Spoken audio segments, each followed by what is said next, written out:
Blood relation. ठीक है, heading डाल लो ब्लड। हिंदी में क्या बोलते हैं ब्लड रिलेशन को? रक्त संबंध। देखो जिसका जिसका रिश्तेदारी निभाना ठीक ठाक तरीके से चल रहा है, जिसकी रिश्तेदारी निभाना ठीक ठाक तरीके से चल रही है, तो उसकी ब्लड रिलेशन का जो टॉपिक है ना वो अच्छे समझ में आएगा। और जिसको अपनी रिश्तेदारी ही नहीं पता है वो तो ब्लड रिलेशन नहीं कर पाएगा। ठीक है, क्योंकि देखो किसको मामा बोलते हैं, किसको मौसी बोलते हैं, किसको बुआ बोलते हैं, किसको मामा जी, मामी जी, चाचा जी, चाची जी, अंकल जी, ताऊ जी, ये सब रिश्ते पता होने चाहिए नहीं होने चाहिए? जब तक रिश्ते के बारे में नहीं पता तब तक ब्लड रिलेशन नहीं पता। दूसरी बात यह कि ब्लड रिलेशन अगर आप पढ़ रहे हो तो आपको जनरेशन के बारे में पता होना चाहिए कि जनरेशन क्या होता है, जनरेशन गैप क्या होता है, दो जनरेशन गैप पे क्या रिलेशन बनते हैं, एक जनरेशन गैप पे क्या रिलेशन बनता है ना? ये बेसिक चीजें आपको पता होनी चाहिए। अगर हम बात करते हैं पहले जनरेशन की, किसकी बात करते हैं? जनरेशन की। तो एक्चुअल में हमारे पास हम जो जनरेशन देखते हैं ना वो बेसिकली 4 जनरेशन पे बात पूछी जाती है, कभी पूछी जाती है, तो उससे ज्यादा जनरेशन पे बात नहीं पूछी जाती। अगर आप देखें तो एक होती है मिडिल जनरेशन जिसको मिड जनरेशन बोलते हैं। जो मिड जनरेशन होती है ना वो मिड जनरेशन किसकी होती है? पेरेंट्स लोगों की। ठीक है ना, पेरेंट्स लोगों की मिड जनरेशन होती है, जैसे मदर, फादर, अंकल और आंट। इंग्लिश में केवल ये इतने ही होते हैं, मदर, फादर, अंकल, आंट, और इसके बाद यहां पे एक और रिश्ता इसी जनरेशन में आता है जिसको बोलते हैं फादर इन लॉ और mother in law. Father in law और मदर इन लॉ। लेकिन इंग्लिश में ये बहुत कुछ है, इंग्लिश में केवल इतने से काम नहीं चलेगा। ये हिंदी में मामा को भी अंकल, चाचा को भी अंकल, फूफा को भी अंकल। तो इंग्लिश में तो सब अंकल है, लेकिन हिंदी में डिफरेंट डिफरेंट रिलेशंस होते हैं। तो अभी हम देखेंगे इंग्लिश हिंदी की कहानी। अभी बस यहां पे आप समझ लो, माता जहां पे भी हम यहां पे अब देख लो, 2-3 नोटेशन आपको मैं अभी बता दे रहा हूं, ध्यान रखना है। जहां पे भी फीमेल होगा, कल हम पढ़े हैं जेंडर, तो जहां मेल जेंडर होगा उसको हम किससे डिनोट करेंगे? बॉक्स से। और जो फीमेल जेंडर होगा उसको हम किसको डिनोट करेंगे? सर्कल से। तो जहां पे भी सर्कल बना रहे हैं मतलब समझ जाना कोई फीमेल जनरेशन है, जहां पे भी हम प्लस बना रहे हैं वहां मेल जनरेशन है। शादीशुदा जोड़े को हम डबल बॉन्ड से डिनोट करेंगे हर जगह पे। ये नोटेशन आपको कहीं पे भी लिख लेना, या अभी कोई दूसरी, अरे ये स्लाइड दे नहीं पाऊंगा आपको मैं, ठीक है कर लेंगे, कोई दिक्कत नहीं है। सर्कल किसको बताएगा हमारे नोटेशन में? फीमेल। बॉक्स किसको बताएगा? मेल। और डबल बॉन्ड किसको बताएगा? Married couple. ठीक है ना, मैरिड कपल।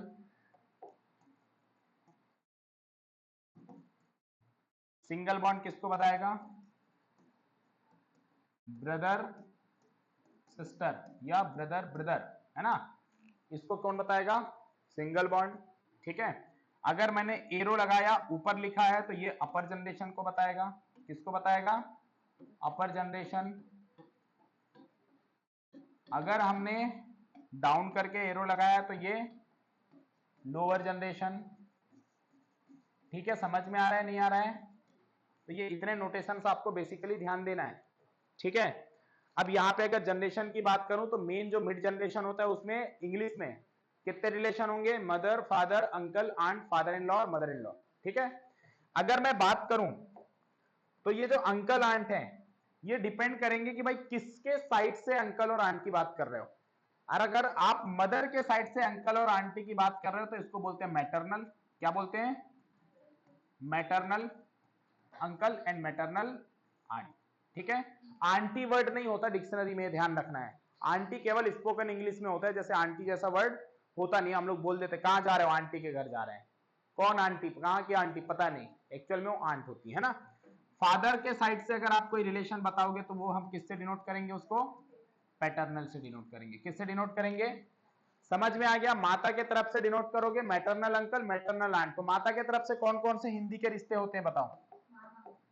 माता का भाई अगर है सिंगल बॉन्ड में तो मामा होगा, बिल्कुल ठीक है। अगर माता की बहन है तो कौन होगी? मौसी। मौसी की अगर शादी हो गई तो कौन होंगे? मौसे जी या मौसा जी जो भी बोलते होगे आप लोग अपने अपने में। मामा की अगर शादी हो गई, आई कौन है? ये मामी। बेसिक ये रिश्ते आपको पता होंगे भाई, है ना, बस इसलिए मैं नॉर्मल नोटेशन कर रहा हूं, बहुत ज्यादा इस पे चर्चा करने की मुझे नहीं लगता जरूरत है। अगर पापा की बात कर रहे हैं तो पिताजी के कौन हो गए? भाई। अगर पिताजी के भाई हैं तो कौन कहलाते हैं? चाचा या ताऊ या बड़े पिताजी। ये सब जो हैं ये भाई साहब पिताश्री के होंगे, होंगे नहीं होंगे? अगर पिताजी की माँ है तो क्या बोलेंगे? माँ नहीं, बहन है तो क्या बोलेंगे? बुआ जी। बोलेंगे नहीं बोलेंगे? फादर इन लॉ और मदर इन लॉ क्या होते हैं? अगर कोई लड़का इसकी कोई वाइफ तो लड़के का अगर पिता है तो ये कौन बोलेगी इसको? Father in law. इतना तो पता है आपको, सास और ससुर। हिंदी में क्या? हिंदी में अगर बात करें तो फादर इन लॉ सास, चाहे मैटरनल हो या, है ना, हाँ, ससुर। फादर ससुर और मदर इन लॉ सास। तो ये है आपके हिंदी में सास और ससुर। एक जनरेशन में, मिड जनरेशन में ये कौन होते हैं? ये। अब आपस में ये कौन होंगे? अभी तो ये हो गया, हमने नीचे वाले से डिनोट किया इसको, ऊपर वाले को। आपस में इनको अगर हम रायता फैलाएं इनका तो कैसा रायता फैलेगा? आपस में भी तो होंगे ना ये। जैसे ये है बॉय, ये है गर्ल, भाई साहब की करा दिए शादी, तो शादी हो जाने से ये हो गया हस्बैंड और ये हो गया वाइफ, ये हुआ। अब वाइफ का कोई भाई है तो इन भाई साहब का कौन है? ब्रदर इन लॉ है। कौन है? ब्रदर इन लॉ है। पहले रिश्ते समझ लेते हैं, उसके बाद कुछ नहीं बचता, फिर एक लाइन में सब आंसर आने लगते हैं। लेकिन इसमें भी बहुत कॉम्प्लिकेशन वाले सवाल होते हैं। हस्बैंड की बहन, इसकी कौन? Sister in law. अभी हिंदी में अभी पूछेंगे, सबसे अलग अलग नाम बताएंगे सब अपने अपने हिसाब से, हैं? समझ रहे हो नहीं समझ रहे हो? कोई नंदोई तो कोई ननन तो कोई आक्सू, पता नहीं क्या क्या नाम होते हैं। अगर हस्बैंड का भाई है तो इसका कौन हो गया? तो देखो इंग्लिश ना बड़ा आसान है ब्लड रिलेशन में। जब आप ब्लड रिलेशन के क्वेश्चन सॉल्व करो, कोशिश करो इंग्लिश में सॉल्व कर लो। हिंदी में ज्यादा रिलेशन है, इंग्लिश में लिमिटेड। समझ रहे हो नहीं समझ रहे हो? वैसे ही अगर वाइफ की बहन है तो बी सिस्टर इन लॉ इनकी। हस्बैंड की कौन हो जाएगी? Sister in law. होगी नहीं होगी?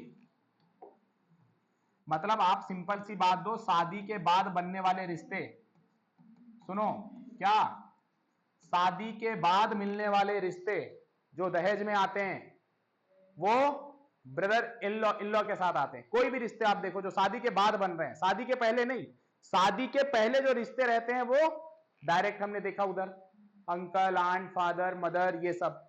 इन लॉ अगर वर्ड आ गया तो समझ जाओ शादी होने के बाद ये पैदा हुआ है रिश्ता, जो शादी के साथ गिफ्ट में आ गया। आपके शादी हुई, शादी के साथ में 8 10 15 रिश्ते साथ में आते हैं गिफ्ट के तौर पे। उनके घर शादी, जाओ भैया नहीं तो दिक्कत हो जाएगी, है ना। तो ये रिश्ते सारे कैसे हैं? शादी के बाद। फादर इन लॉ भी कब? शादी के बाद ना। पहले फादर इन लॉ बोल पाओगे किसी को? नहीं ना, कि कोई रास्ता चलते को बोल तो तमाचे पड़ जाएंगे। समझ रहे हो नहीं समझ रहे हो? तो सिंपल सी कहानी ये है कि ये जितने भी इन लॉ वाले जो होते हैं ये सब रिश्ते दहेज में मिलते हैं, ऐसे याद रखो। तो दहेज में मिलते हैं मतलब शादी वाले के साथ अगर रिश्ता है तो दिमाग में बिठा देना, ब्रदर अगर भाई आ रहा है तो ब्रदर नहीं होगा, ब्रदर इन लॉ होगा। सिस्टर आ रही है तो सिस्टर नहीं होगी, सिस्टर इन लॉ होगी। क्लियर? समझ में आ रही है बात यहां तक? फिर से वापस चलते हैं। अब कहानी आती, अब आते हैं जनरेशन पे। अगर मैं इसके एक जनरेशन ऊपर जाऊं, एक जनरेशन कहां चले जाऊं? ऊपर चले जाऊं, तो इनके वो तो पिता हुए, ये फादर मदर आप किसके लिए लिखे हो? नीचे सन और डॉटर के लिए लिखे हो कि नहीं लिखे हो? इनका कोई सन और डॉटर होगा तभी तो ये मदर फादर अंकल आंट और सिस्टर इन लॉ और ब्रदर इन लॉ और फादर इन लॉ और मदर इन लॉ लिखे हैं कि नहीं लिखे हैं? तो नीचे वाले जनरेशन के लिए लिखे हैं। सन बॉक्स बना लो, डॉटर, जो भी रिश्ते ब्लड रिलेशन से ना होकर अदर ब्लड रिलेशन से होते हैं, जैसे रिश्तेदार के होते हैं, मौसी का लड़का, फुआ का लड़का, बुआ का लड़का, मामा का लड़का, तो ये क्या होंगे? कजन। तो इन सब के लिए एक ही वर्ड है क्या? कजन। और याद रखना कजन के बाद कभी भी ब्रदर और सिस्टर नहीं लगाते, ये इंग्लिश का ईरर है, ठीक है ना। जब आप इंग्लिश पढ़ोगे हम लोग बोल देते हैं ऐसे वर्बल में क्या, कि ये मेरे कजन ब्रदर है, ये मेरी कजन सिस्टर है, जबकि ऐसा कुछ होता नहीं है। कजन अगर बोल दिया तो कजन खुद बोलता है कि कजन के साथ या तो ब्रदर होगा या सिस्टर होगा, लेकिन कजन बोलने के बाद ब्रदर और सिस्टर बोलना बिल्कुल गलत है, ठीक है। तो समझ में आ गया। अब इससे ये रिश्ते को आपने कोरिलेट किया ऊपर वाला, तो मदर फादर का रिश्ता हुआ, इसके ऊपर वाला रिश्ता क्या होगा बोलो? तो यहां बोल देते हैं हम ग्रैंडफादर और ग्रैंड, सारे रिश्ते ग्रैंडफादर और ग्रैंड मदर ही बनेंगे, सारे सारे इन द सेंस मम्मी के मौसे जी को भी क्या बोलोगे?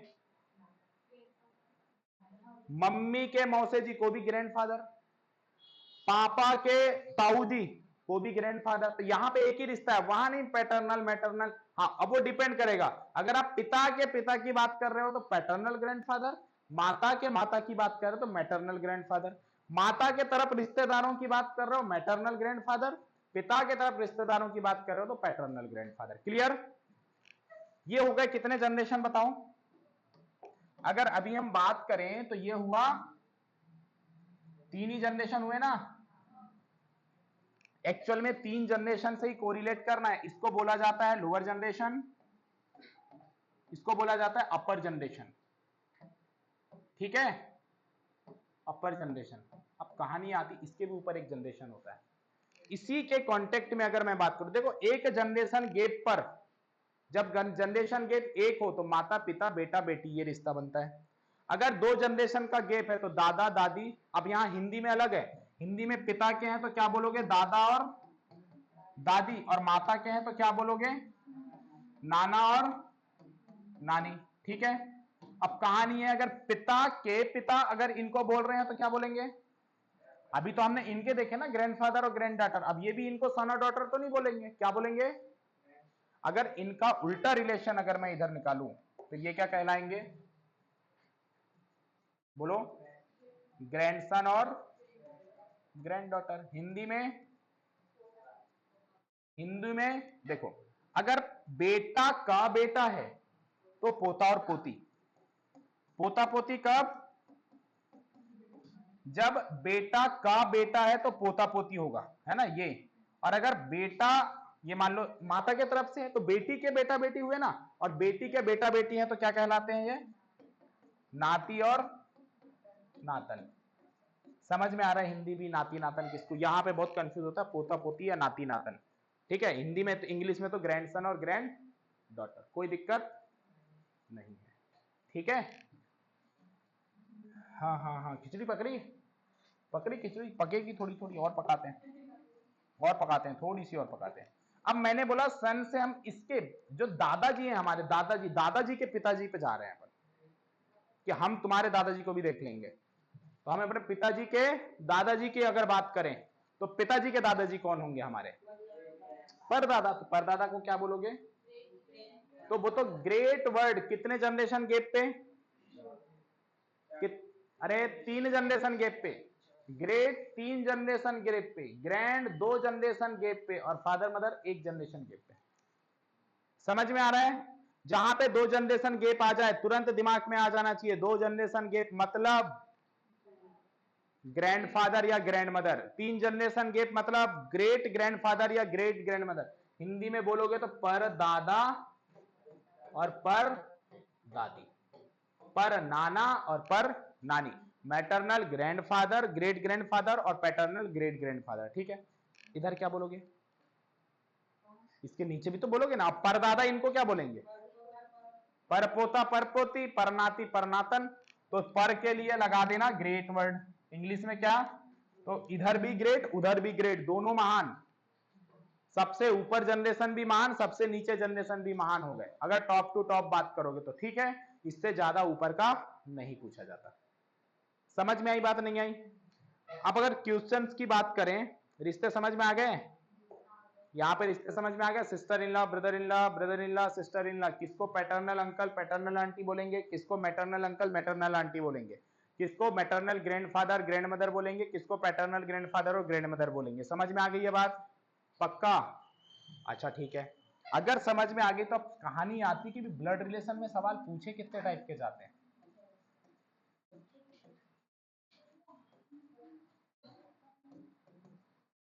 कितने टाइप के क्वेश्चंस पूछे जाएंगे ब्लड रिलेशन में, बताओ कितने टाइप के? तो हम यहां पे डिस्कस करेंगे 3 टाइप के। कितने टाइप के? 3 टाइप। देखो कैसे। पहला जो क्वेश्चंस पूछा जाता है, पहला जो क्वेश्चंस पूछा जाता है वो पूछा जाता है फोटो आइडेंटिफिकेशन वाला।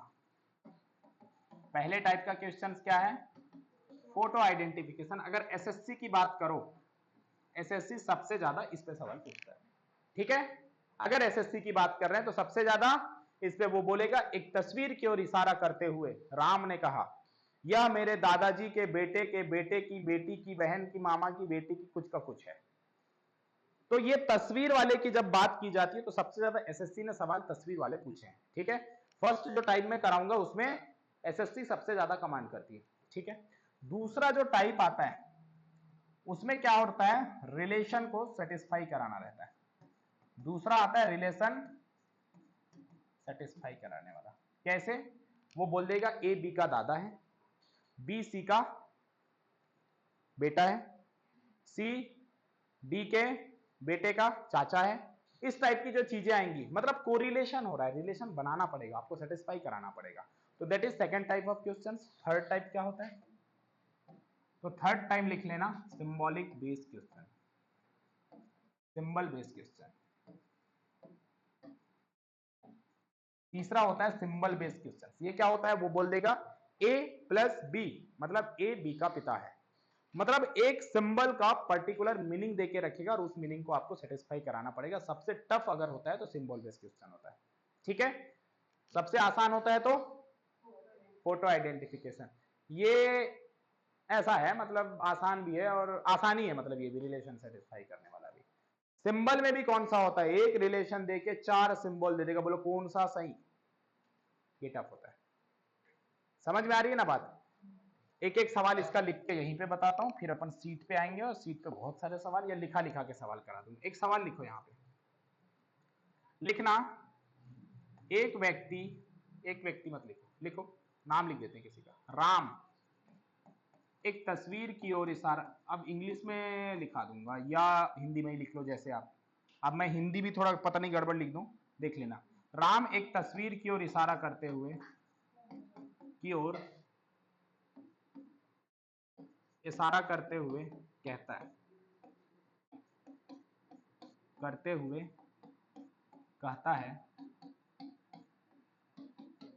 कहता है कि यह मेरे दादा के इकलौती पुत्री के भाई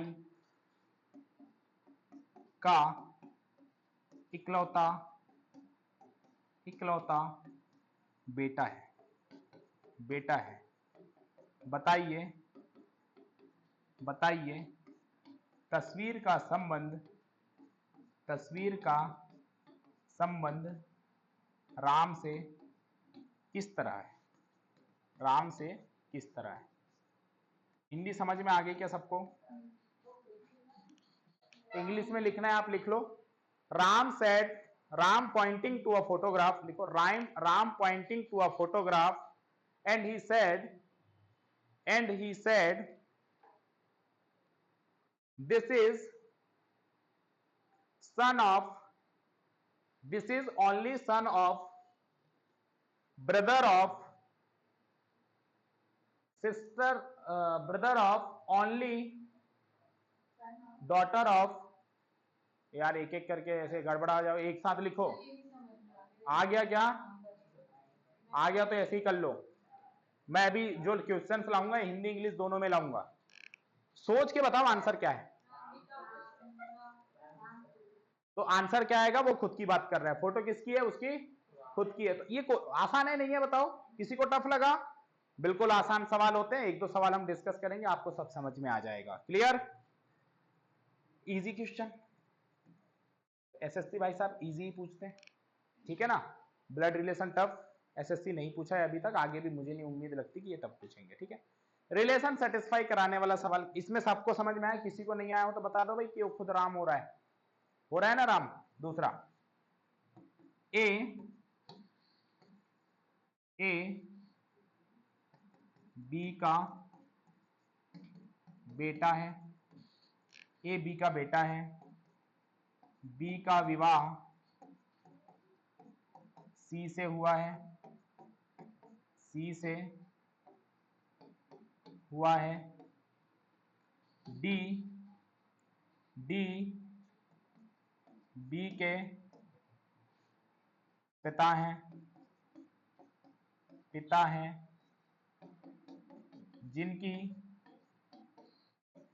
जिनकी बहू सी है, तो बताइए, अरे यार चलो ठीक है, तो बताइए ए डी से कैसे संबंधित है, ए डी से कैसे संबंधित है। ऑप्शन ए पोता, ऑप्शन बी नाती, ऑप्शन सी पोती, option D none of this.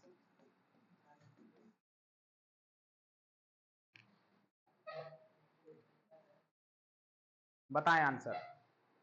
A B का बेटा है, बी का विवाह सी से हुआ है, डी बी के पिता हैं, जिनकी बहू सी है, तो बताएं ए डी से कैसे संबंधित है।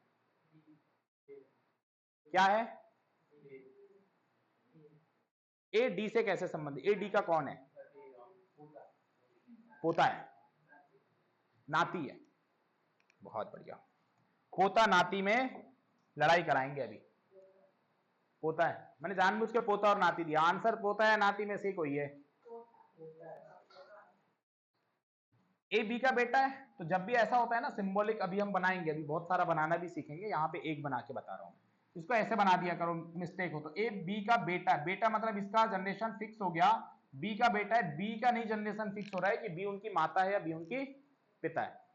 बी का विवाह सी से हुआ, ये तो पता है कि बी और सी की शादी हुई है, लेकिन फिर भी नहीं पता चल रहा है कि बी लड़का है या सी लड़का है। नेक्स्ट लाइन ने बोल दिया डी बी के पिता है। क्या बोल दिया? डी जो है वो बी के पिता है। बी के पिता कौन है? बी है। तब भी ये नहीं कंफर्म हो रहा है कि बी और सी का जनरेशन क्या है, नहीं हो रहा है। फिर बोल दिया जिनकी बहू सी है, मतलब ये कंफर्म हो गया कि बी की बहू जो है वो सी है। अगर ये बहू हो गया तो 100% बी इसका कौन हो गया? बेटा हो गया। अब जनरेशन डिफाइन हो गया नहीं हो गया? तो क्या बोला है, तो बताइए ए डी से कैसे संबंधित है। ए डी से कैसे संबंधित है, तो ए क्या है इनका? पोता है, और यही आपका आंसर। क्लियर?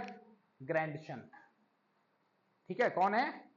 ग्रैंडसन। इंग्लिश में तो दिक्कत ही नहीं होती है, इंग्लिश में तो पोता के लिए भी ग्रैंडसन, नाती के लिए भी ग्रैंडसन, समझ रहे हो। लेकिन हिंदी में पोता नाती और दोनों डिफरेंट है ना, नाती और नाता। सिंबल बेस्ड क्वेश्चन सबसे टफ, सबसे अच्छा मजेदार क्वेश्चन होता है, दिमाग खराब करने वाला। आजकल वैसे ये सवाल एसएससी डालने लगा अपने क्वेश्चन में, है ना। अब आने लगे सिंबल बेस्ड क्वेश्चंस, पहले नहीं आते थे, पहले तो डायरेक्ट यही क्वेश्चंस आते थे। लेकिन अभी लेटेस्ट एग्जाम आप देखोगे ना 1-2 साल के, तो उसमें सिंबल बेस्ड भर भर के पूछे हुए हैं। ये मैं कराऊंगा, आपको समझ में आ जाएगा कि हाँ सर ऐसे तो देखे हैं मॉक में। एक सवाल मैं सिंबल बेस पे लिखा दे रहा हूं, फिर प्रैक्टिस स्टार्ट करेंगे। जैसे मैंने यहां बोल दिया $A B, A is father of B, A is father of B।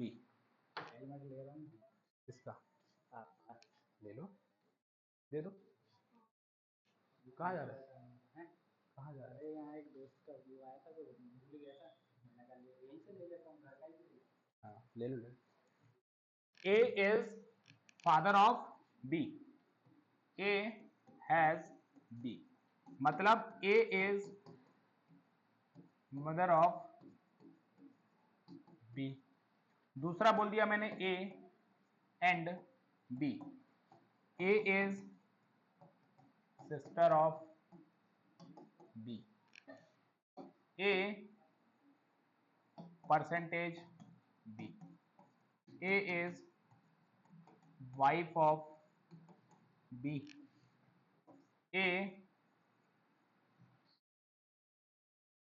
at the rate B. A is brother of B. ठीक है, ऐसे रिश्ते आते हैं. ये दे दिया. अब इस पे दे देगा नीचे एक relation. Then S has P and Q $L and X has N. Then find the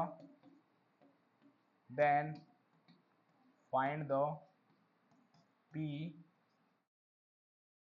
related to N. तो बताइए P N से कैसे संबंधित है. देखा है ऐसे क्वेश्चन? देखा तो होगा, और देखा है तो निकाल के देखो जरा. देखो मन से दिया हूं, क्या पता कहीं कॉम्प्लिकेशन फंसे तो बता देना मुझे. बाकी कोशिश करो जरा कैसे सोच पाओगे. इन सवालों में कॉन्सेप्ट सिखाऊंगा मैं आपको, है ना. ये बिना कॉन्सेप्ट के नहीं होते ये क्वेश्चंस. ऑप्शन से खेलना सीखेंगे इन सवालों में.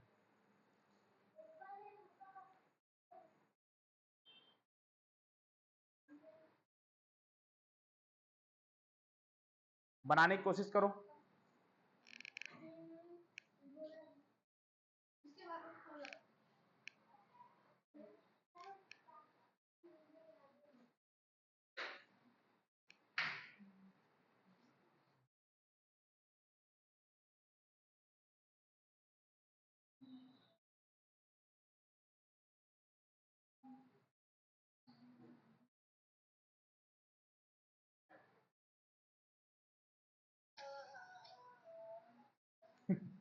बच्चों को आजकल नंबर याद रहते हैं सब.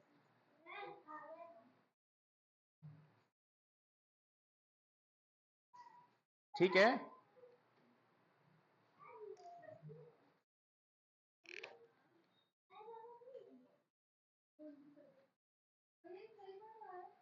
ठीक है.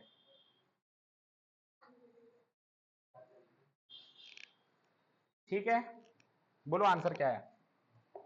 अब आप देख रहे हैं ना, अभी कॉम्प्लिकेशन देखेंगे, उसके बाद आपको अभी मैं क्वेश्चंस दूंगा इनके, फिर मैं आपको तरीके सिखाऊंगा ना, तब मजा आएगा. ऐसे मजा नहीं आएगा सॉल्व करने में, है ना. तरीके जब सीखेंगे तब मजा आएगा सॉल्व करने में, कि हाँ यार कैसे सवालों को कैसे करना होता है. चलो बनाते हैं. अभी तो फिगर बनाना पड़ेगा. मैं बोला अगर ऑप्शन दिया रहेगा तब आप कैसे करोगे, ये सीखने वाली कहानी है इन क्वेश्चंस में. हैज किसको बता रहा है, A is mother of B, तो आप बोलोगे एस जो है ना वो माता है. किसकी माता है, पी की, तो पी नीचे बना दो. एट द रेट के साथ है A is brother of B, मतलब पी ब्रदर है. किसका ब्रदर है, क्यू का. तो ऐसे बना दिया. जिसका जेंडर डिफाइन हो रहा है ना, देखो मैं तुरंत जेंडर में क्या कर रहा हूं, आइडेंटिफिकेशन लगा दे रहा हूं, तो ये लगाते हुए चलना है. तीसरा रिलेशन क्या है एट द रेट के बाद, डॉलर क्या बोल रहा है, A is father of B, मतलब Q is father of L. फिर बोल दिया एल एंड कहां है ये, A is sister of B, मतलब एल सिस्टर है किसका, एल सिस्टर है एक्स का. एक्स हैज किसको बता रहा है, A is mother of B, X is mother of N.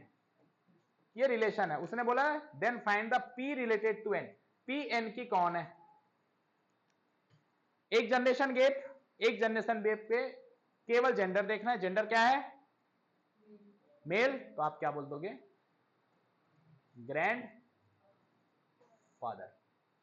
अरे बोल दोगे नहीं बोल दोगे, केवल जनरेशन गैप देखने का, इंग्लिश में आप डायरेक्ट बोल दोगे ग्रैंड फादर, खत्म कहानी. अब जब हिंदी में देगा ना तो क्या देगा पता है, हिंदी में पूरा रिश्ता को लिख के दे देगा वो. कैसे देगा हिंदी में, माता की बहन का माता के भाई, या मामा बोल दो, किसका, माता का मामा, मामा हुआ कि नहीं हुआ। अरे देखो एन की मम्मी कौन है, अरे एक्स की बहन एल है, तो ये तो बहन है, इनकी दोनों की मां अगर पिताजी अगर एक्स वो है क्यू, तो अगर इनके पिता क्यू है तो एक्स के भी तो पिता है क्यू, तो क्यू का भाई अगर पी है तो एक्स के भी तो पिता का भाई पी हुआ, तो अंकल हुए ये। कैसे अंकल हुए, किसके अंकल हुए, एक्स के अंकल। जब एक्स के अंकल हो गए मतलब ताऊजी होंगे या चाचा जी होंगे, ठीक है ना। तो अगर ये अंकल हुए तो एन के कौन हुए, ग्रैंडफादर हुए कि नहीं हुए। तो how to P is related to N, तो एन से रिलेशन पी का क्या बोलोगे, ग्रैंड फादर। ऐसे आपको यहां पे पूरा मैप बनाना रहेगा। क्लियर। अब हर सवालों में ऐसे नहीं, अभी कई सवालों में मैं बिना मैप के भी आंसर निकालना सिखाऊंगा आपको, इसको नोट डाउन कर लो पहले। एक क्वेश्चन, 3 टाइप के 3 क्वेश्चन मैंने आपको करवा दिए, करवाए हैं नहीं करवाए। अब हम करेंगे सीट, ठीक है। ये था आपका बेसिक किसका, ब्लड रिलेशन का। सवाल कराता हूं अभी मैं आपको, है ना।